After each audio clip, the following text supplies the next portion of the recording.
मॅडमच्या दोन्ही खांद्यांना धरून त्याने त्यांना उभं केलं.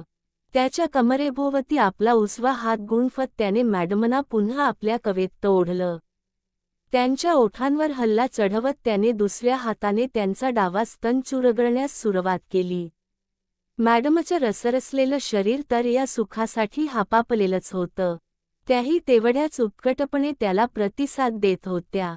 स्तन पिळता पिळता त्याने मॅडमच्या नकळत त्यांच्या पॅटीच्या आत आपला हात घातला.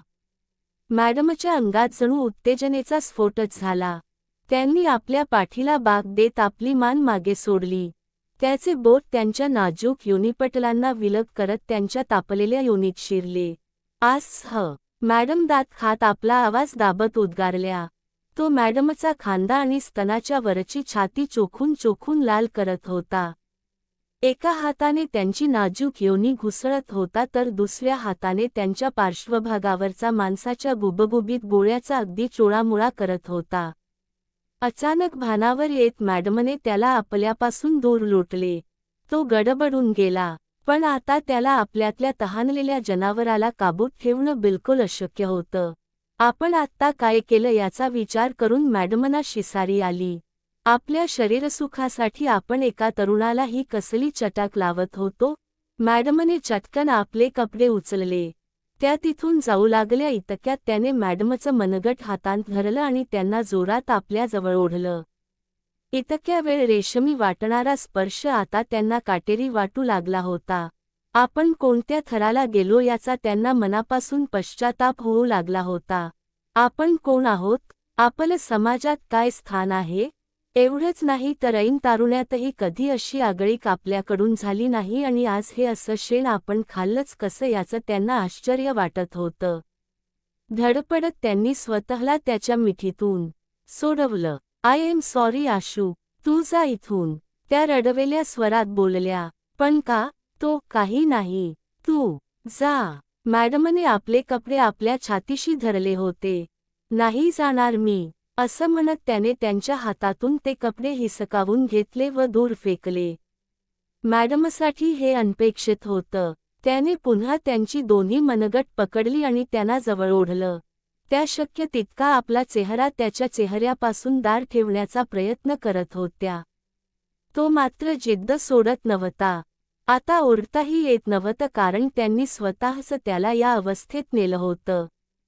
तो तर बिचारा साफ मनाने माफी मागत होता आणि तसंही तो मॅडमना काही वेडवाकडं बोलला नव्हता की कधी त्यांच्याशी लगट करण्याचा प्रयत्नही त्याने केला नव्हता. पण आता त्याच्यातला राक्षस जागा झाला होता. खरं तर मॅडमनेच त्याला जागं केलं होतं आणि त्याची किंमत त्यांना चुकवावी लागणार होती. एका क्षणार्धासाठी मॅडमचा तोल ढळला आणि अख्खं आयुष्य सांभाळून ठेवलेलं त्यांचं सौंदर्य वासनेच्या तावडीत गेलं होतं. तो आता थांबणार नव्हता आणि कितीही वाटलं तरी मॅडमनाही आता टोकाचा विरोध करता येणार नव्हता.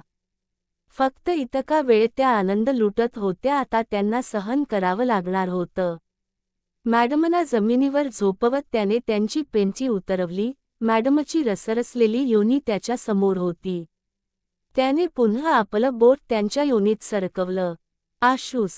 मॅडमने डोळे गच्च मिटून घेतले होते. आपल्या मुठींमध्ये आपले केस घट धरून ठेवले होते. मॅडमचे पाय त्यांच्या घोट्यांना धरून पूर्णपणे फाकवत त्याने आपलं तापलेलं लिंग मॅडमच्या पाझरणाऱ्या योनीच्या द्वारावर ठेवलं. मॅडमने आपले ओठ आपल्या दातांखाली दाबून धरले आणि त्या स्वतःच ओढवून घेतलेल्या बलात्कारासाठी तयार झाल्या. बोटांनी धरून तो आपले लिंग त्या फटीत घासू लागला. मॅडमना काय होतंय आणि काय करावं हे दोन्हीही कळेनासं झालं होतं. अचानक त्याने आपला रास्ता शोधत आपला जाडजूड भाला मॅडमच्या अरुंद योनिमार्गातून आत सरकवला. आयईस हम्स. मॅडम चित्कारल्या. त्याच्या चेहऱ्यावर हसू फुललं. आश सस. मॅडम जोरजोराने आपले केस ओढत होत्या. तो आता हळूहळू आपले लिंग आतबाहेर करत होता. त्याच्या कोवळ्या त्वचेचे त्यांच्या योनिमार्गाशी होणारे घर्षण दोघांच्याही अंगात अंगार फुलवित होतं.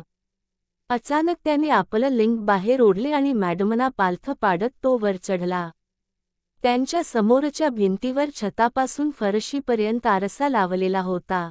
दोघेही त्या आरशातल्या त्या प्रतिबिंबाकडे पाहत होते. पुन्हा मॅडमच्या मांड्यांच्या मध्ये एके हात घालत त्याने त्यांचे पाय शक्य होतील तेवढे फाकवले. त्यांच्या गुदद्वारावर आपल्या लिंगाचं टोक त्याने टेकवलं. हा अनुभव मॅडमनी कधीच घेतलेला नव्हता. त्याने जोर लावला पण ते आत शिरेना. मॅडम हताशपणे स्वतःला आरशात पाहत होत्या. त्यांच्या गुबगुबीत उरुजांवर त्यांचं शरीर तोललं गेलं होतं. जमिनीच्या दाबाने ते आणखीच तट झाले होते. त्याची झटापट चालूच होती. त्यांचे भारदस्त नितंब फाकवून तो लिंग आत घालण्याचा प्रयत्न केत होता पण ते जरासेही आत शिरत नव्हते. त्याने इकडे तिकडे पाहिले. समोर पडलेली कोल्ड क्रीमची अख्खीच्या अख्खी ट्यूब त्याने हातावर पिळली. आपले ताठ लिंग क्रीमने चोपडून काढत त्याने एका बोटावर क्रीम घेत ते बोट मॅडमच्या गुदद्वारात घुसवलं. बोट गोल फिरवत त्याने ते क्रीम सगळ्या बाजूंना फासलं. चिकट झालेले हात बाजूला पडलेल्या मॅडमच्या लेगिंगला पुसले. मॅडमच्या कमरेला खालून हात घालत त्याने मॅडमचा पार्श्वभाग जमिनीपासून हलकेच उचलला. क्रीमने बरबटलेलं आपल्या लिंगाचं टोक पुन्हा तेथे टेकवत त्याने आपली कंबर पुढे ढकलली. आस थांब. ओन्हू ओन्हू ओन्हूस. मॅडम आपल्या मुठी जोरजोराने जमिनीवर आपटत चित्कारल्या. मॅडमना ती वेदना सहन झाली नाही. क्रीममुळे त्याचे लिंग सहजासहजी आत गेले असले तरी त्याच्या जाडीमुळे मॅडमचे गुदद्वार चांगलेच फाकले गेले. त्यांचे दोन्ही नितंब गच्च धरत त्याने दणके देण्यास सुरुवात केली. मॅडम फक्त आणि फक्त वेदना अनुभवत होत्या. त्याच्या लिंगावर प्रचंड दाब पडला होता. त्याचं जाडजूड लिंग अक्षरशः चेमटून गेलं होतं आणि त्यामुळे घर्षण वाढून त्याला जास्तच मजा येत होती. त्याच्या प्रत्येक ठोक्यागणिक वेदनेची लहर शिरशिरत मॅडमच्या सर्वांगातून जात होती. आस आस आस त्या वेदनेने विव्हळत होत्या. तो मात्र बेभान झाला होता. मोठमोठे श्वास घेत तो दम वाढवत होता. मॅडमचं सगळं शरीर त्याच्या कमरेच्या हालचालींच्या तालावर पुढे मागे होत होतं. डोळे गच्च मिटून त्या हातांच्या मुठी दणादण जमिनीवर आपटत होत्या. डोळ्यांच्या कडांतून अखंड पाणी वाहत होतं. आशूस बास ना रेस. आई गग्स. प्लीज चाशू. त्या चित्कारत होत्या. त्याला आणखीच मजा वाटत होती. काही वेळाने थकून तो जमिनीवर कोसळला. मॅडमनी उठून हुंदके देत देत आपले सगळे कपडे गोळा केले आणि त्या लंगडत लंगडत आतल्या खोलीत निघून गेल्या. एक दोन दीर्घ श्वास घेतल्यावर त्याची धुंदीही उतरली आणि बाजूला पडलेल्या दुपट्ट्याने स्वतःला स्वच्छ करून त्याने आपले कपडे चढवले. त्याचं स्वप्न पूर्ण होईल असं त्याला स्वप्नातही वाटलं नव्हतं. पण त्याने प्रामाणिकपणे आपली चूक कबूल केली आणि त्याला जणू त्याच्या प्रामाणिकपणाचं बक्षीस मिळालं होतं. रोज उठून निरीक्षण करत असलेल्या शरीराला अनावृत्त करून मनसोक्त आस्वाद त्याने घेतला होता.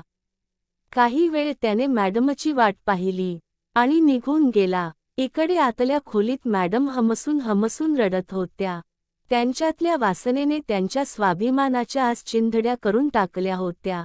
एका विशीतल्या तरुणाने एखाद्या वैश्येचा उपभोग घ्यावा तसा त्यांच्या शरीराचा उपभोग घेतला होता.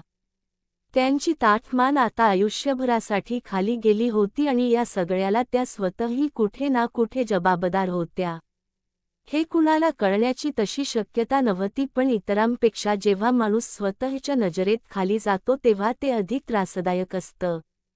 पण हेच वास्तव होतं आणि त्यांच्यासोबतच आता त्यांना पुढचं आयुष्य काढायचं होतं.